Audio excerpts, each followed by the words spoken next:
Media వారందరికీ నమస్కారం. చాలా దురదృష్టమైన సంఘటన.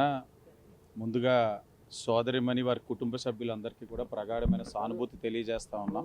జిఎస్ఎల్ మెడికల్ ఇన్స్టిట్యూషన్స్ మరియు కిమ్యూ ఇంటర్నేషనల్ యూనివర్సిటీ భాగస్వామ్యంతో ఇండియన్ అలైన్డ్ ఎంబీబీఎస్ కోర్స్ అడ్మిషన్లు అందిస్తోంది నియో. సంఘటన జరిగిన రోజు ఏదైతే 3వ తారీఖు రాత్రి 10ంటికి ఏదైతే సంఘటన మా దృష్టికి తెలిసి ఉందో, తెలిసిన సమయం నుంచి ఎక్కడా కూడా డిపార్ట్మెంటల్గా ఏ విధమైన ఇన్ఫ్లుయెన్స్కి గురి కాకుండా దగ్గరుండి పర్యవేక్షించడం జరిగింది. నేను కానీ, రాజమండ్రి సిటీ శాసనసభ్యుడిగా నేను కానీ, పార్లమెంట్ సభ్యురాలుగా పురంధేశ్వరి గారు కానీ, కలెక్టర్ గారు కానీ, ఎస్పీ గారు కానీ, హోమ్ మినిస్టర్ గారు కానీ, వీళ్ళందరూ కూడా పర్యవేక్షించాం. 3 రోజుల తర్వాత ఎఫ్ఐఆర్ అన్న దానికి నేనే మళ్ళా చెప్పడం జరిగింది. 3 రోజులు కాదు, 3 గంటల్లోనే ఎఫ్ఐఆర్ వేయడం జరిగింది. ఏ విధమైన రాజకీయ ఒత్తిడులు లేవు. ఆ దుష్ప్రచారం వలన కుటుంబం ఒకంతు ఆందోళన ఉన్న సందర్భంలో వారు మరింత భయభ్రాంతులు గురయ్యారు. నిన్న వెంకటేశ్వర గారు రాజమండ్రికి వచ్చారు. దానికి ముందే నేను మాట్లాడడం జరిగింది. వచ్చిన తర్వాత ఆయన దగ్గరుండి డిపార్ట్మెంట్ వాళ్ళు ఏ విధంగా ఇన్వెస్టిగేట్ చేశారు అన్నది ఆయన కళ్ళతోటి ఆయనే చూసుకొని, ఆయన చెవులతోటి ఆయనే విన్న తర్వాత ఈ ప్రభుత్వం ఎంత పారదర్శకంగా ఈ యొక్క సోదరిమణి యొక్క వ్యవహారంలో వ్యవహరించిందన్నది చాలా స్పష్టంగా కనబడతా ఉంది. ఎప్పటికప్పుడు ముఖ్యమంత్రి గారు సమీక్షిస్తూ ఉన్నారు. డిప్యూటీ సీఎం గారు పేషి నుంచి సమీక్షిస్తూ ఉన్నారు. ఐటీ విద్యాశాఖ మంత్రి లోకేష్ గారు సమీక్షిస్తూ ఉన్నారు. ఎవరికాలు అడుగుతానే ఉన్నారు ఏం జరుగుతూ ఉందన్నది. ఎక్కడా కూడా లోటుపాట్లు ఉండకూడదు. చట్టపరంగా ఎవరైతే కారకులు ఉన్నారో, ఈ రోజున ఆయన ఒక బీసీ బిడ్డగా కష్టపడి కష్టాలు చూసిన వ్యక్తిగా వారికి ఉన్న 3 కూతురు కూడా ఈనాడు కూడా కష్టాలు అనుభవించకూడదని వారి 3కి విద్యకి అధిక ప్రాధాన్యత ఇచ్చారు. సామాన్య వ్యక్తి, వీవర్స్ కమ్యూనిటీ, ఒక బీసీ బిడ్డ. ఇలాంటి పరిస్థితుల్లో ఆయన కంటికి రెప్పలా పెంచుకొని విద్యకి ప్రాధాన్యత ఇచ్చే అమ్మాయిని రేపన్న రోజున పీజీ కూడా కంప్లీట్ అయ్యి ఆయనకి ఒక పెద్ద కొడుకుగా అమ్మాయి వ్యవహరిస్తుందన్న సందర్భంలో ఇలా కోల్పోవడం అన్నది తీరని బాధ. అదే ముఖ్యమంత్రి గారి దృష్టిలో కూడా ఉంచాం. ఆయన కూడా తీవ్రమైన ఆవేదనకు గురై ఉన్నారు.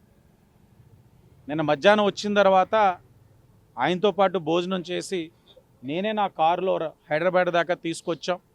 ఇక్కడ మా పార్లమెంట్ రాజమహేంద్రవరం అధ్యక్షులు బొడ్డ వెంకటరామ చౌదరి గారు కూడా రావడం జరిగింది. అందరం కూడా దగ్గర ఉన్నాం. ఆయనకు భరోసా కల్పించాం. కూటమి ప్రభుత్వం ఆయనతో అండగా ఉందన్న నమ్మకాన్ని క్రియేట్ చేశాం.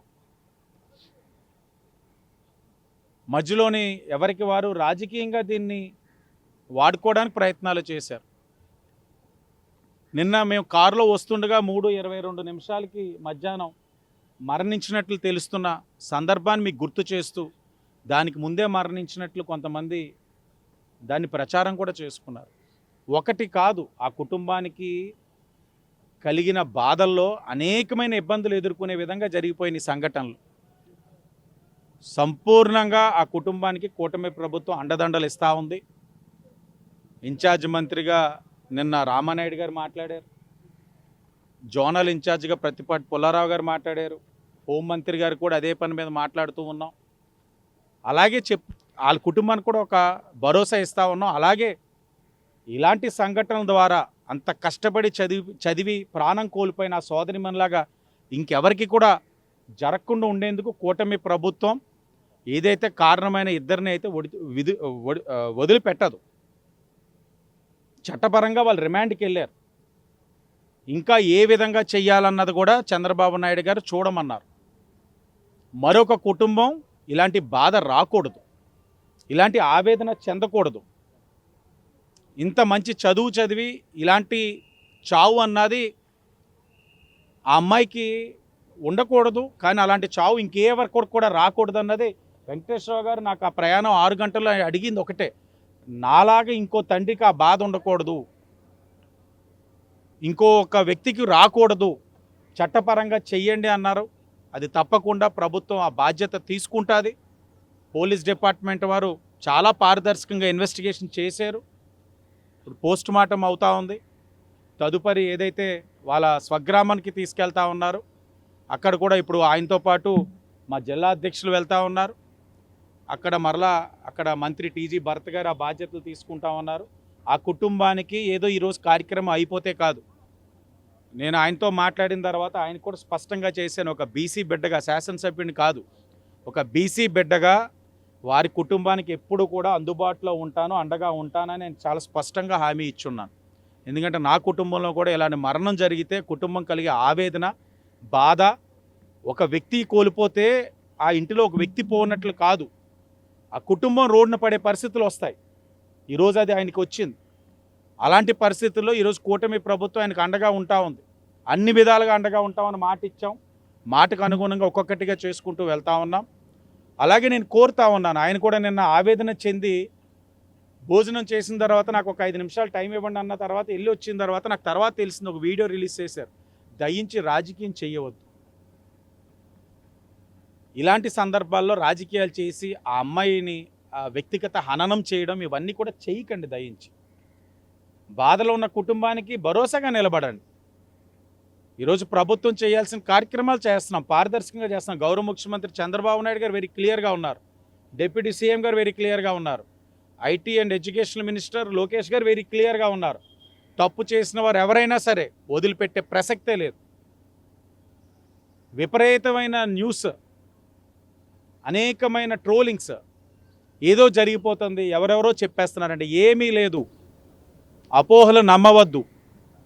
మేము వెరీ క్లియర్గా ఉన్నాం. ఆ కుటుంబానికి 100% కూటమి ప్రభుత్వం అండగా ఉంటా ఉంది. సో ఎందుకు ఇంత ఆలస్యం అయిందంటే ఏం చెప్తారు సార్? ఆలస్యం ఏమీ అవ్వలేదండి. తరో ఇన్వెస్టిగేషన్ చేశాం, FIR 3 అవర్స్లో వేశాం. డిపార్ట్మెంటల్గా తరో ఇన్వెస్టిగేషన్, ఎందుకంటే అనేకమైన కోణాలు వచ్చేస్తూ ఉన్నాయి. కుటుంబం నుంచి అనేక అనుమానాలు, ఎవరి కాలు మేధావుల కింద భావించి వారి యొక్క మేధోశక్తితోటి అనుమానాలు, వీటన్నిటిని నివృత్తి చేయవలసిన బాధ్యత ప్రభుత్వం పైన ఉంది. కాబట్టి చేసుకుంటూనే వచ్చాము. కానీ ఎక్కడైతే ప్రొసీజరల్ ల్యాప్సెస్ లేవు, తరో ఇన్వెస్టిగేషన్ చేయడం వల్లే జరిగింది. ఏదేమైనా వారి కుటుంబానికి మేము అండగా నిలబడాలని అనుకున్నాం. మరొక కుటుంబానికి కష్టం రాకుండా చూడవలసిన బాధ్యత ప్రభుత్వం పైన ఉంది. ఆ కార్యక్రమాలు కూడా చేస్తాం. అందరికీ నమస్కారం.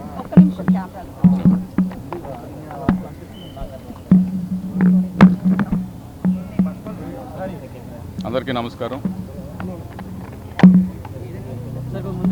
నిన్నటి రోజున మెడికో ప్రియాంక మరణించడం జరిగింది. దిగ్భ్రాంతిలో మునిగి తేలుతున్నారు. ఇటువంటి విషాదమైన గడియల్లో దయచేసి ఎవరు కూడా ఈ మరణం పట్ల రాజకీయం చేయొద్దని చెప్పేసి ఆ కుటుంబ సభ్యులంతా కూడా నన్ను వేడుకున్నారు. అయితే ప్రభుత్వ పరంగా పోలీస్ యంత్రాంగం కానీ, జిల్లా అడ్మినిస్ట్రేషన్ కానీ వారికి ప్రతిదీ స్పాట్ టైం టు టైం ఏం జరిగిందని చెప్పేసి ఆ కుటుంబం అందరికీ కూడా ఎక్స్ప్లెయిన్ చేయడం జరిగింది. వారు జరిగిన ప్రొసీజర్ ప్రకారం జరిగిందని చెప్పేసి వారు సంతృప్తి చెందారు. కానీ వారి కూతురు ఎప్పుడైతే మరణించారో వారు పూర్తి దిగ్భ్రాంతిలో ఇప్పుడు మునిగి తేలుతున్నారు. అయితే ప్రభుత్వం తరఫున నిన్న స్వయాన నారా చంద్రబాబు నాయుడు గారు రివ్యూ చేస్తూ ఇనిషియల్గా 20 లక్షలు ఎక్స్గ్రేషియా ప్రకటించడం జరిగింది. అదేవిధంగా వారు చదివే కాలేజీలో ఎక్కడైతే ఉన్నారో ఆ కాలేజీ నుంచి వారి ఫీజు కూడా రీయింబర్స్ చేయమని వారిని కోరటం జరిగింది. అదేవిధంగా మాల్ దగ్గర నుంచి కూడా అంతకంత కాంపెన్సేషన్ ఇవ్వమని వారు కూడా కోరటం జరిగింది. Thank you.